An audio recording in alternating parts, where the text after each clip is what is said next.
What's going on, everyone? CRK, and I'm back at you all with a New Year special. So in this video we've got actually 6 coins that we're going to review, not 5 but 6 coins.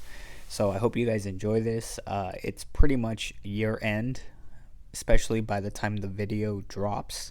I'm going to try to drop it before year end, so hope you guys enjoy it. And as you may see, our beautiful bag of canvas Ikes is at a standstill right now. We're currently taking a break from this bag. If you recently saw part 3 of this, you'll realize that the bag looks in the exact same condition that I left it, the previous time. I kind of want to pull this out real fast just because it looks cool. So I don't know, we're just going to throw this in there. It's kind of impromptu. I wasn't really expecting to pull out any Ikes or anything like that, but nice little 78 here. We'll kind of throw that off into the 78 pile down below. But the 6 coins I actually have for you all today, you guys and gals, are actually 6 really nice.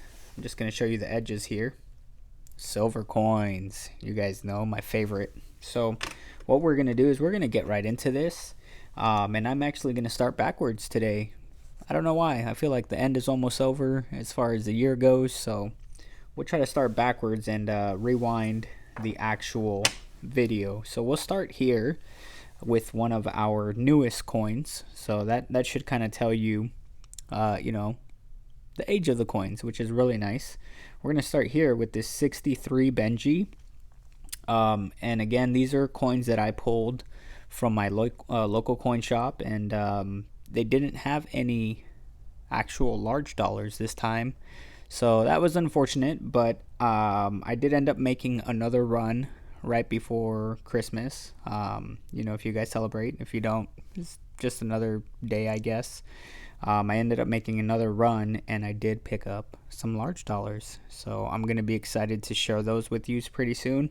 But I did want to show you these because I actually picked these up a few days before, and I want to make sure I make a video of these so you guys can enjoy it as well. We got to give these some love as well, even though these 63 Franklins, as you can see here, have definitely seen better days. They were in the constitutional, or junk bin, which is what they call it there. And these, for a lack of better words, I can understand why these two made it here.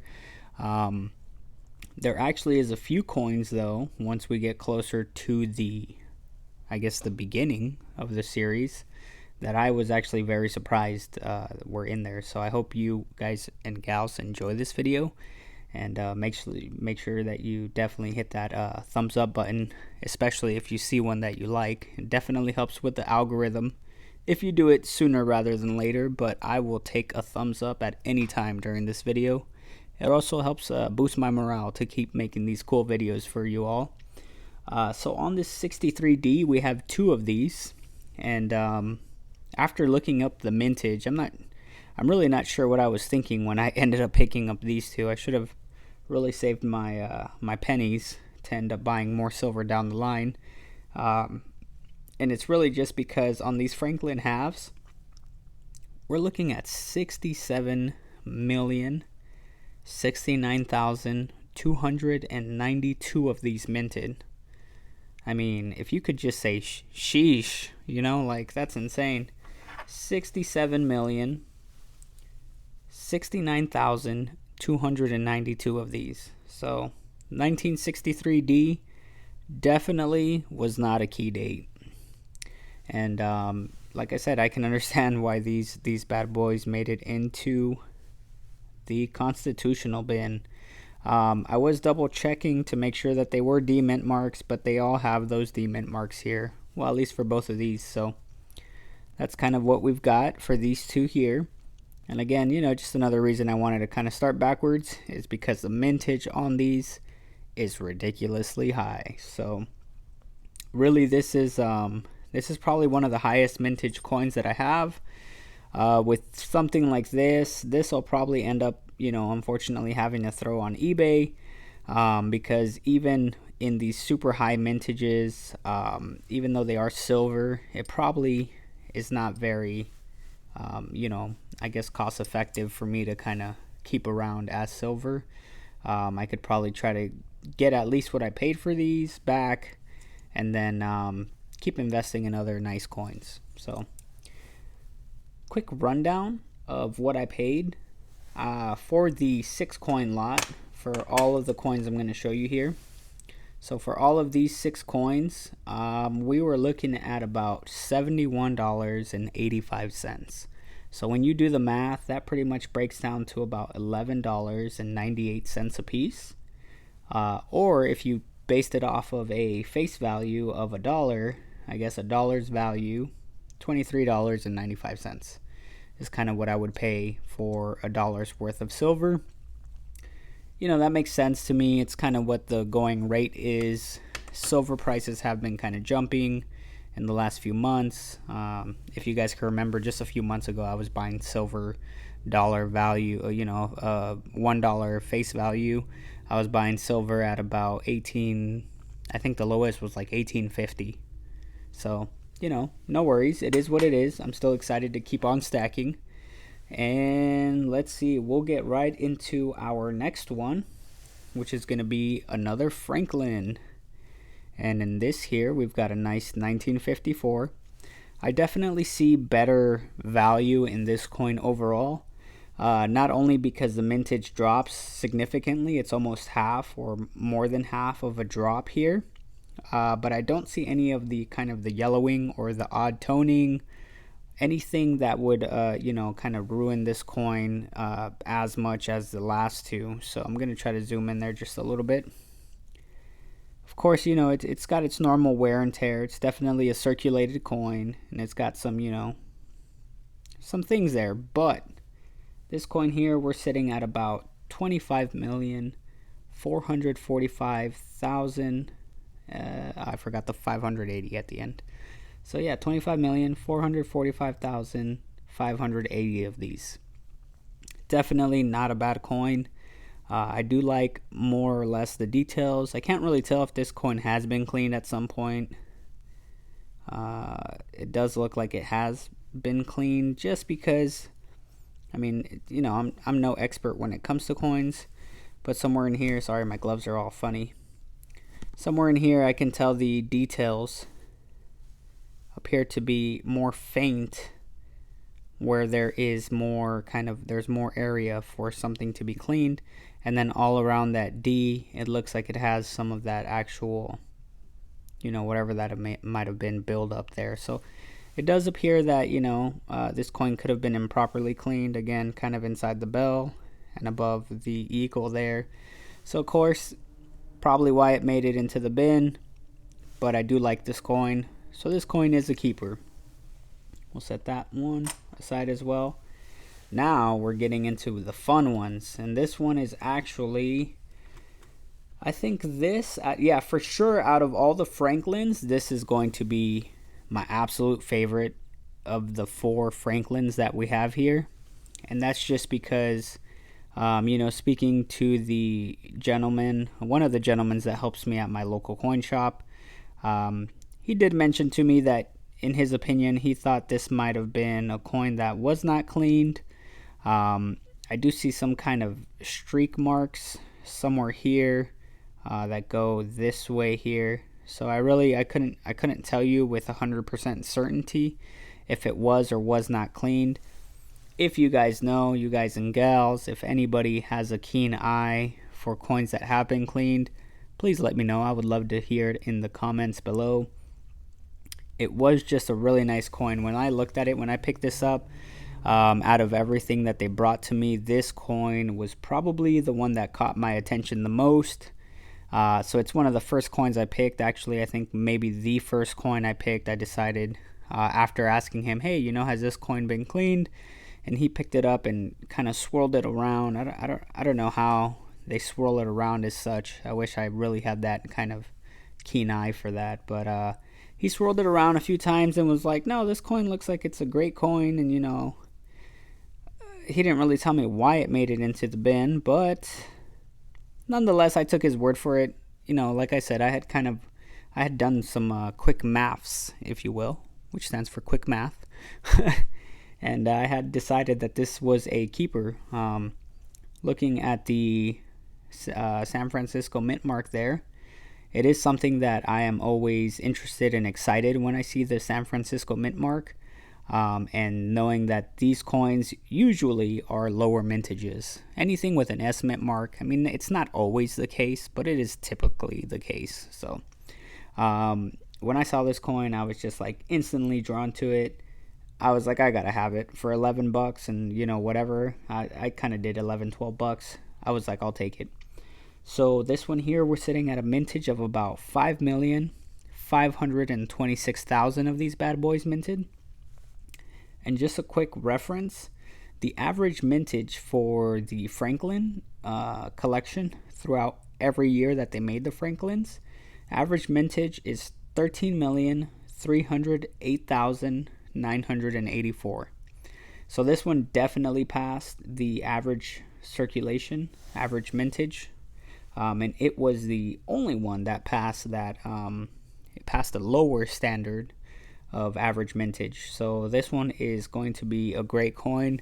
Probably gonna end up putting this in like a holder or something, just something to separate it from all the others, so I know that this one here is my favorite from the Franklins I picked up. All right, let me know what you guys think. Again, if somebody knows, if you can tell if this coin has been cleaned or not. I do feel like I see some kind of original luster, but my eyes play tricks on me. I don't always know what I'm doing, so I love these coins. I just can't get enough, obviously, if you look around, right? Getting into our next series, and this coin, as far as detail goes, was also one of my favorites. Mintage is definitely higher. Boom. Walking Liberty. So again, definitely shows some signs of circulation. We're looking at a 1944 Walking Liberty here. And this one is also going to be in a D mint mark, which would bring our circulation, or I guess our mintage for this coin, 9,769,000 of these produced at the Denver Mint in 1944. So I always look for things where I understand this is the high point of the coin. It's always that centerpiece that, definitely takes the biggest hit. But for me, if I can see the details in the face, I always feel like that is a solid win. It's still a decent coin. And it's something you have to keep in mind. This coin is, 80 some odd years old almost. So to me, it's a great find. And I think with the 90% silver, it's definitely a collector's piece. No matter what bin they decide to throw it in, I love this coin. And this one, as opposed to the next one I'm going to show you, still has really nice details. Again, not the greatest of coins, but it's for $12. You really can't ask for more. So I thought this was a great coin. Again, can't tell if it's been cleaned or not. It's got some small dings, which might kind of affect the value long term. But still a lovely coin nonetheless. I like all the details on the eagle. I think the majority of the coin is there. I think it's a solid piece for sure. And then we are going to move right into our final coin. And this one here is one I also picked up because of the mintage. And let's get that one right on the screen. Bam. 1936 Walking Liberty here. And again, when you look at the details, I understand you get what you pay for, of course. But that's why I liked the 44, is because all of the additional details that the 44 shows as opposed to the 36. But I will always trade, or at least average out, lower mintages for higher details. So I always appreciate, I would always put this coin higher than this coin, because this is going to be more of a scarce date, at least in my opinion. In other places they say that a lot of these coins could have been destroyed. This is just a general example, But let's say a lot of the 44s were destroyed or melted down, which ends up making this a more valuable coin in better condition than this, right? I've heard examples like that before. I'm not saying that's the case here. I'm just saying always keep those things in mind when you're buying silver, any kind of silver, is that those things could fluctuate with time. I read that in one of my articles that I have for my mortgage. I'm out here thinking about my house, my Morgan dollars. So keep that in mind. Take it with a grain of salt. But 1936D, 4,252,400 of these minted. So this one is also going to be a D mint mark. And again, most of the details on the back end here are gone, but still a great coin nonetheless. And like I said, I'm always going for those key dates. And maybe this isn't a key date, but kind of breaking it down for you as well. On the average Walking Liberty mintage, we're looking at about 7,466,471 coin. So that's kind of average. 7.4 million is the average mintage for any given date that the Walking Liberties were produced. So again, this one would qualify and this one would not. So take that with a grain of salt and just keep in mind, always looking at mintages. May or may not be the best scenario. Just always double check or triple check that the sources you're getting it from is correct, because again, I might not be aware of, a certain year that was melted down, or, making this more valuable than this. But I hope you guys enjoyed this video. We're pretty much going to end it here. I'm going to try to do a little recap of all of the coins. And again, I just want to give you guys one final reminder. Whoa, there goes my camera. Final reminder here that these are going to be, I'm going to try to do that drawing by New Year's. So give me 1 second to set this back up here.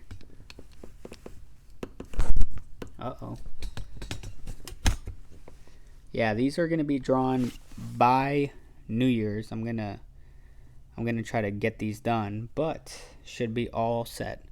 All right, so we will catch you all on the next one. Peace.